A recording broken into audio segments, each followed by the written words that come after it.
नमस्कार, इंदौरिया टाइम्स में आपका स्वागत है। मैं हूं साक्षी और अब खबरें विस्तार से। कोटपुतली भाजपा के राष्ट्रीय अध्यक्ष अमित शाह ने कहा कि कांग्रेस पार्टी लोकतांत्रिक पार्टी नहीं, गांधी नेहरू की प्राइवेट लिमिटेड पार्टी है। राहुल गांधी सहित पूरी कांग्रेस पार्टी दिन में सपने देखती है जो कभी पूरे नहीं हो सकते।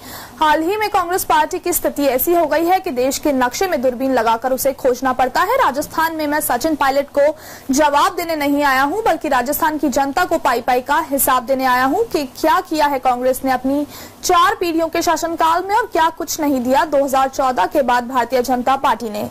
कांग्रेस पार्टी ने जहां राजस्थान को 1,90,000 करोड़ के सहयोग दिया, तो वहीं 2014 में नरेंद्र मोदी की सरकार ने राजस्थान को 2,63,580 करोड़ से नवाजा है। नरेंद्र मोदी सरकार ने 129 योजनाएं बनाई, जिससे देश के किसान, गरीब, युवा, माता, ओबीसी परिवारों को सुख सुविधाएं प्राप्त हो सकी।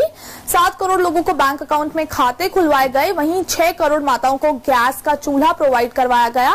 तो वहां 2,000 करोड़ लोगों को घर बनाने के लिए 2.5 करोड़ लोगों के घरों में बिजली आ पहुंची। वहीं 13 करोड़ माताओं को जच्चा बच्चा टीकाकरण में सुविधा प्रदान की गई। 24 लाख भामाशाह योजनाओं से प्रभावित हुए, 40 लाख उज्ज्वला योजना से जुड़े, 50 लाख लोगों के घरों में वसुंधरा राजे ने टेलीफोन पहुंचवाया और अकेले राजस्थान में 80 लाख टॉयलेट बनवाए गए। कांग्रेस पार्टी पर तंज कसते हुए अमित शाह ने कहा कि मनमोहन मोनी बाबा की सरकार में आलिया मालिया जमालियाओं की घुसपैठ जारी रही। जहां देश के जवानों की शहादत को नमन करते हुए दुश्मन को जवाब दिया जाना चाहिए था, वहां कांग्रेस सरकार मूक दर्शक बनी रही। और जब आई मोदी सरकार तो आदतन किए जाने वाले हम लोग के जवाब में देश के जवानों की शहादत, उसके आत्म स्वाभिमान की रक्षा के लिए सर्जिकल स्ट्राइक के जरिए दुश्मन पाकिस्तान के घर में घुसकर देश के जवानों की मौत का बदला लिया गया। मुझे यह कहते हुए भी फक्र हो रहा है कि अब तक जहां अपने देश के जवानों के लिए जवाबी कार्रवाई कर उसके आत्म स्वाभिमान की रक्षा करने वाले देशों में अमेरिका और इजराइल का नाम आता था, अब उसमें भारत भी शामिल हो गया है। अपने उद्बोधन के अंतिम दौर में अपने चित परिचित अंदाज में दोनों मुट्ठी बांध कर संकल्प दिलाते हुए अमित शाह ने कहा कि 2018 में राजस्थान में भाजपा सरकार होगी तो 2019 में देश में मोदी सरकार होगी, जो देश से चुन चुन कर घुसपैठियों को बाहर का रास्ता दिखाएगी।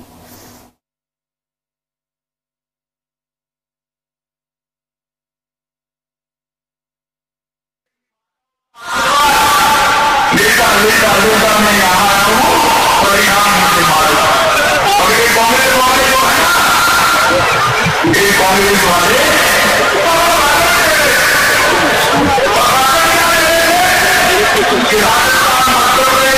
भारतीय जनता पार्टी की सरकार नहीं बनेगी, कांग्रेस की सरकार बनेगी। अरे राहुल बाबा स्वप्न देखने की मनाही नहीं है, मगर जिनने नहीं देखा सकते देखा।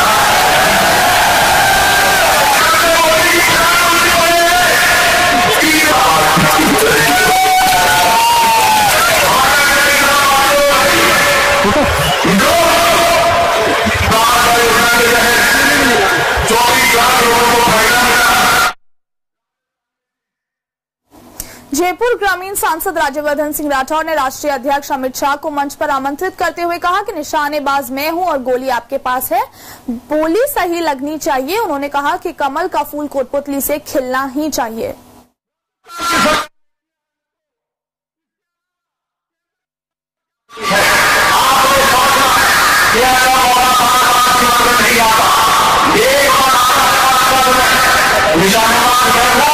लेकिन इस बार गोली किसके पास है?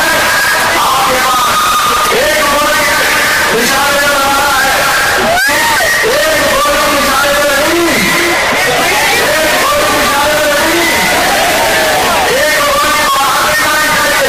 इस बार देश को मजबूत करना है, भारतीय जनता पार्टी को मजबूत करना है और प्रधानमंत्री मोदी जी को साथ देनी है। इस बार हार का निशान और इस बार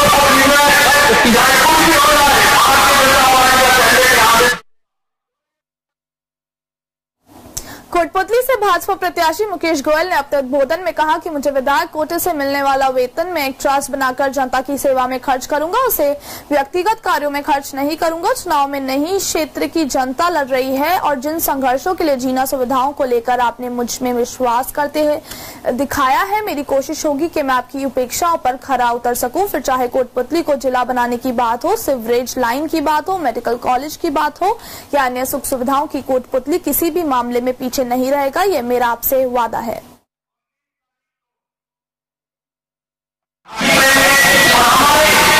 आने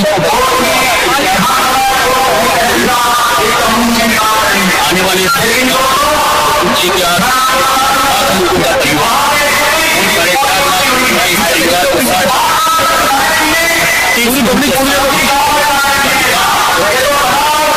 और प्रत्येक समाज पानी नहीं छूटे विकास और निश्चित रूप से मैं मानता हूँ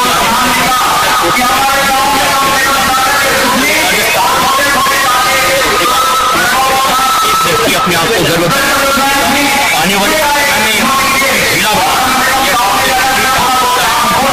के अंदर समुचित और सीवरेज लाइन को के अंदर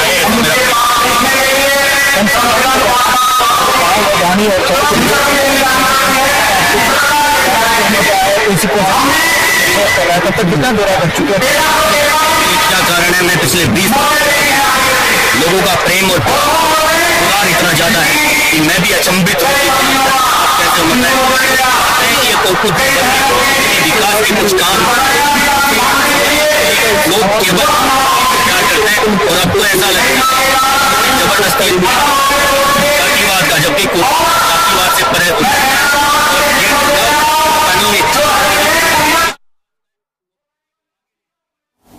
कोटपुतली में भाजपा एवं कांग्रेस प्रत्याशियों सहित राजस्थान लोकतांत्रिक पार्टी, बसपा और निर्दलीय प्रत्याशी हंसराज पटेल ने प्रचार में अपनी पूरी ताकत झोंक दी।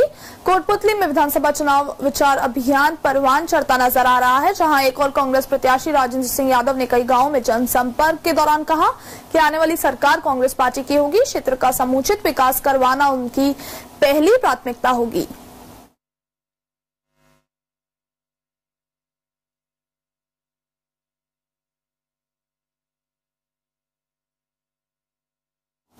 सूबे की मुख्यमंत्री वसुंधरा राजे ने अचरू के धनुषलीला मैदान में भाजपा प्रत्याशी बाबूलाल वर्मा के समर्थन में विशाल जनसभा को संबोधित किया, जहां उन्होंने कहा कि उन्होंने विकास के मायने बदले हैं और जनता से उनका 30 वर्ष पुराना नाता है जिसे वो कभी भुला नहीं सकती। राजे ने आगे कांग्रेस पर आरोप लगाते हुए कहा कि कांग्रेस ने 55 वर्ष में जितना विकास नहीं किया उसकी तुलना में उनके 5 वर्षों का आकलन करके देख लें तो सच सामने आ जाएगा। इस दौरान उन्होंने कांग्रेस के पूर्व मंत्री पर जात पात एवं मोदी वसुंधरा पर टिप्पणी करने वालों को अपनी गिरेबान में झांकने को कहा। आपको भी थोड़ा सा इस चुनाव का मजा लेने का मौका मिल रहा है। यहाँ मैं जब पहली दफा आई थी तो मुझे आपको बताना है जितेंद्र जी कि यहाँ रोड नहीं था, यहाँ पानी पीने का नहीं था। क्या कहना है मैम इस मामले में? ये जो नए प्रत्याशी का चुनाव किया है आपने यहाँ से अक्टूबर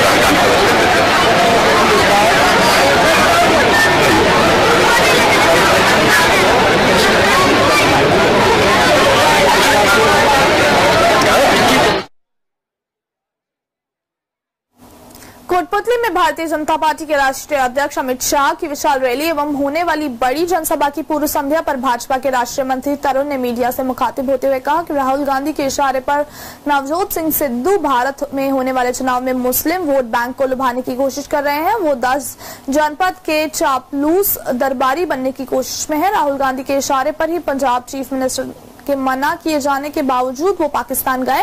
इस दौरान राष्ट्रीय मंत्री तरुण चुग के साथ दिल्ली भाजपा कोषाध्यक्ष विष्णु मित्तल भी राजधानी की टूरिस्ट होटल में मीडिया से मुखातिब हुए। वहीं इस अवसर पर राजस्थान प्रदेश की विभिन्न उपलब्धियों को गिनवाते हुए राष्ट्रीय मंत्री ने दावा किया कि प्रदेश में वसुंधरा राजे के नेतृत्व में ही भाजपा एक बार फिर सरकार बनाने जा रही है, जिसमें सभी का सामूहिक सहयोग अपेक्षित है। 5 साल तक और अब इस मुद्दे को लेकर भी इसके बारे में 1986 के पालमपुर अधिवेशन में भारतीय जनता पार्टी राम जन्मभूमि आंदोलन में उतरी थी और 1986 से लेकर आज तक भारतीय जनता पार्टी ने राम जन्मभूमि आंदोलन को खड़ा किया। राम मंदिर वहां बना हुआ है, भव्य राम मंदिर बनने जा रहा है और भारतीय जनता प्रधानमंत्री नरेंद्र मोदी के नागौर में राहुल गांधी पर शिकंजा कसा और कहा कि जिन्हें मूंग और चने में अंतर नहीं पता वो क्या किसानों की बात करेंगे। कांग्रेस पर हमला बोलते हुए पीएम मोदी ने कहा कि वो यहां उनसे अपने पोते पोतियों के विकास के लिए नहीं आए हैं बल्कि अपने सपनों को साकार करने के लिए वोट मांगने आए हैं। मोदी ने अंत में कहा कि उनका मंत्र सबका साथ सबका विकास है।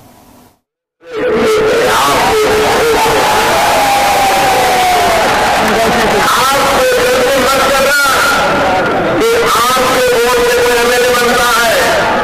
आपसे गलती मत करना कि आपके वोट से कोई पार्टी बनी है। आपकी गलती मत करना कि आपके वोट से किसी पार्टी की सरकार बनती है। आपके वोट से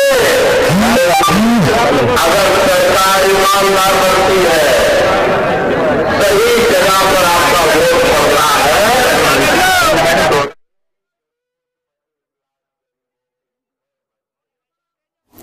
भीलवाड़ा शहर के कोतवाली थाने के नजदीक सिटी सेंटर मॉल में बुधवार शाम हुए एक झगड़े में मॉल की महिला कर्मी सहित 2 कर्मचारी चोटिल हो गए। 2 को उपचार के लिए जिला अस्पताल में भर्ती करवाया गया। वहीं कोतवाली पुलिस ने परस्पर मामले दर्ज कर जांच शुरू कर दी है। कोतवाली पुलिस के मुताबिक सिटी सेंटर मॉल में कार्यरत महिला कर्मी नेहा ने रिपोर्ट दी है कि बुधवार दोपहर वो मैनेजर रूम में मीटिंग ले रही थी। इसी दौरान कुछ लोग मैनेजर कक्ष में घुस आए और अभद्रता शुरू कर धक्का मुक्की की और जान से मारने की धमकी भी दी। पुलिस ने दोनों पक्षों की रिपोर्ट पर मामला दर्ज कर जांच शुरू कर दी है। उनके हिसाब से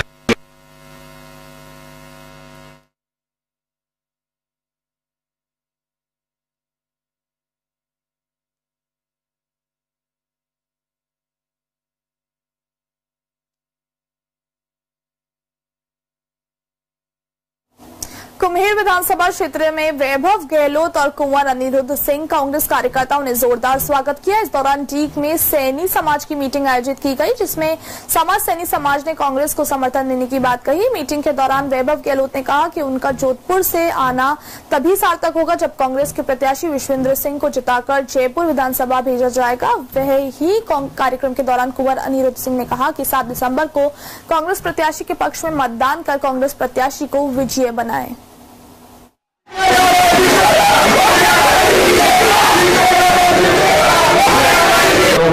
उनके साथ समय बिताने का आप लोगों को याद होगा, आपके उन्होंने मुझे याद किया था। एक कुश्ती दंगल का बहुत बड़ा आयोजन हुआ था। उस कुश्ती दंगल के प्रोग्राम में मैं उनके साथ आया। चाहे शहर में चुनाव हो, चाहे नगर पालिका के चुनाव हो, यहाँ पे जोधपुर में बहुत बड़ा हादसा हुआ।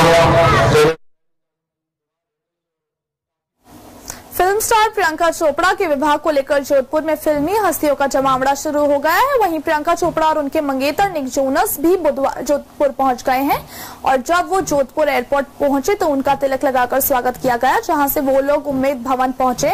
आपको बता दें कि उम्मेद भवन पैलेस में उनका विवाह समारोह आयोजित होगा, जिसकी तैयारियां जोरों पर है और इन दिनों जोधपुर एयरपोर्ट पर फिल्म स्टार्स की आवाजाही से यहाँ का माहौल गर्म हो चला है।